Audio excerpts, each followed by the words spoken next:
5 secrets you should never share with your family after 65 for a peaceful life.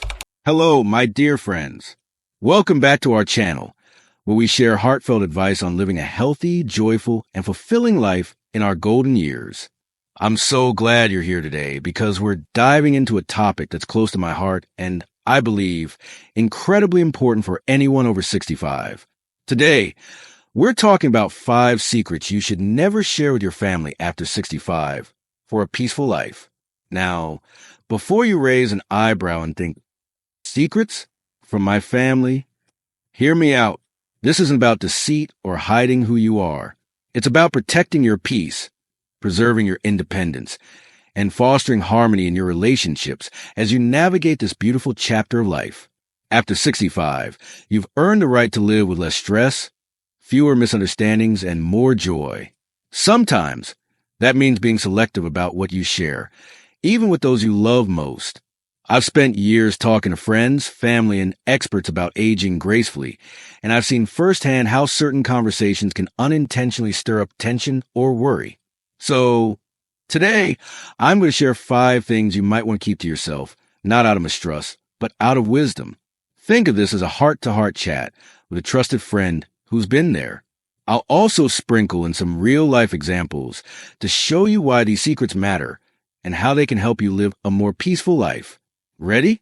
Let's get started. Secret number 1, your detailed financial situation. The first secret you should consider keeping to yourself after 65 is a full extent of your financial situation. Now, I know this might sound surprising. After all, family often talks about money, especially when it comes to planning for the future. But here's the thing. Sharing too much about your savings, investments, or debts can sometimes lead to unintended consequences. Let me tell you about my friend Margaret, who's 68 and lives in a cozy little town in Ohio.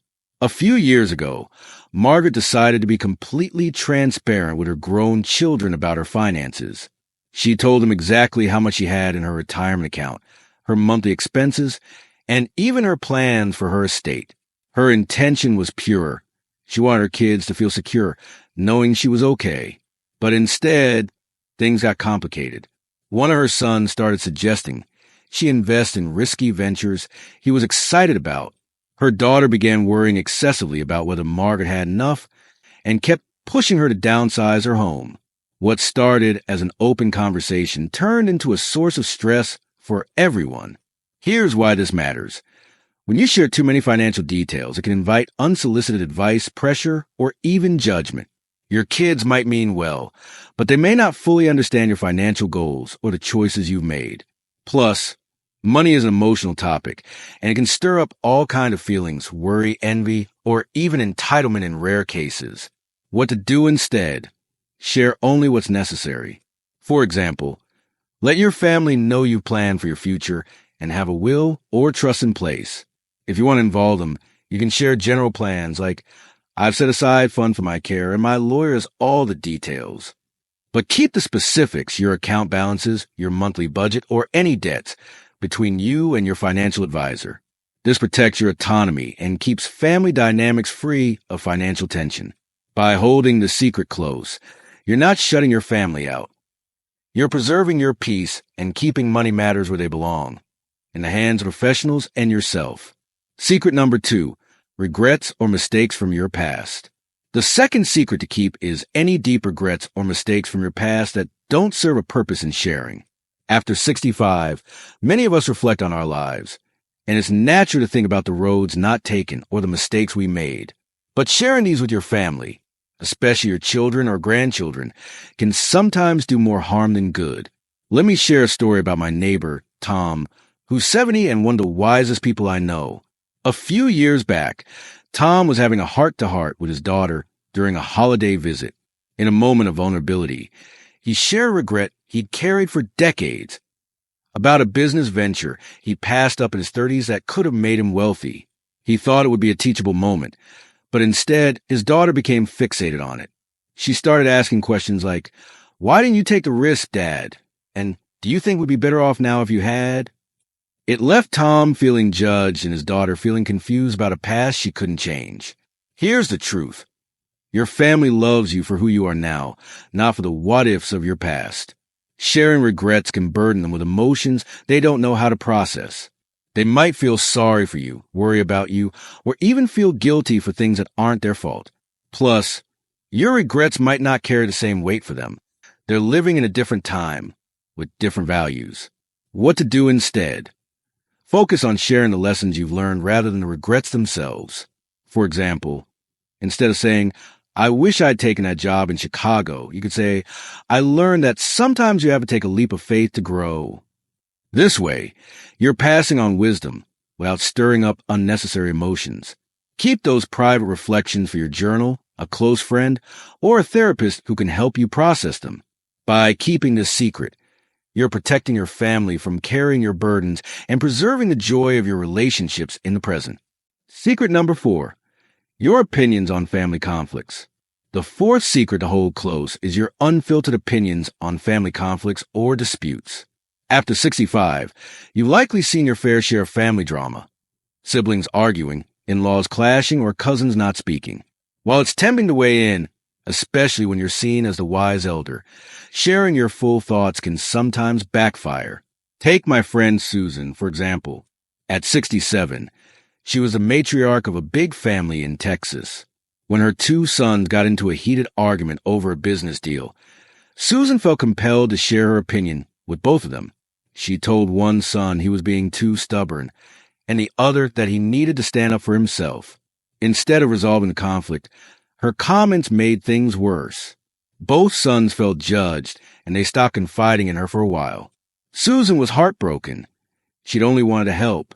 Here's the key. Family conflict are often emotionally charged, and your opinions, no matter how well-intentioned, can be misinterpreted or fuel the fire. Plus, taking sides, even unintentionally, can strain your relationships with other family members. As the elder, what to do instead? Stay neutral and listen with empathy.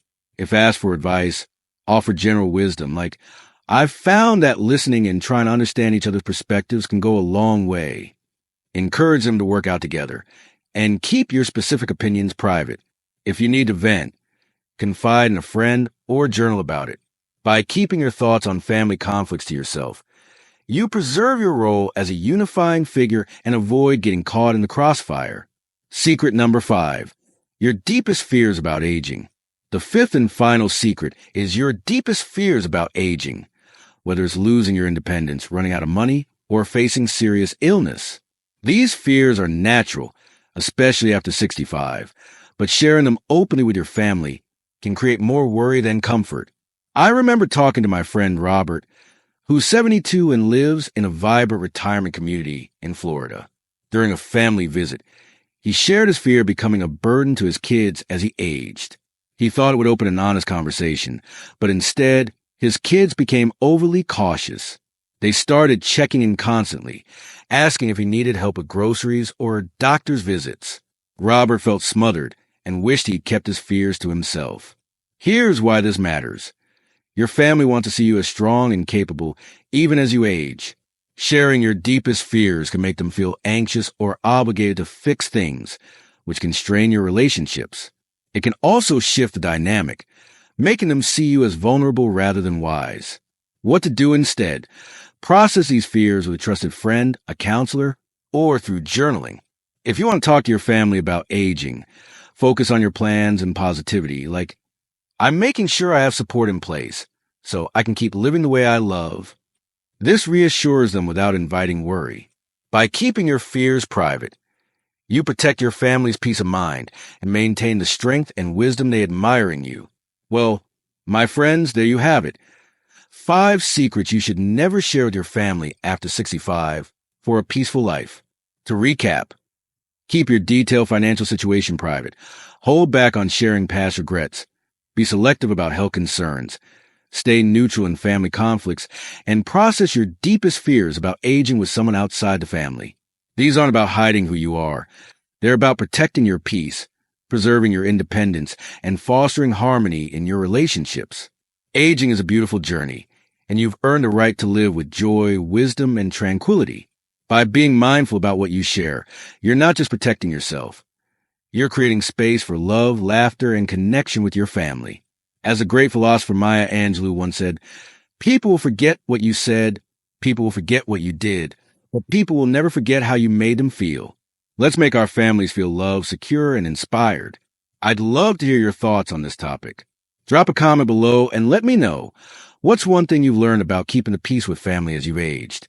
If you found this video helpful, please give a thumbs up, share it with a friend, and subscribe for more life advice to help you thrive in your golden years.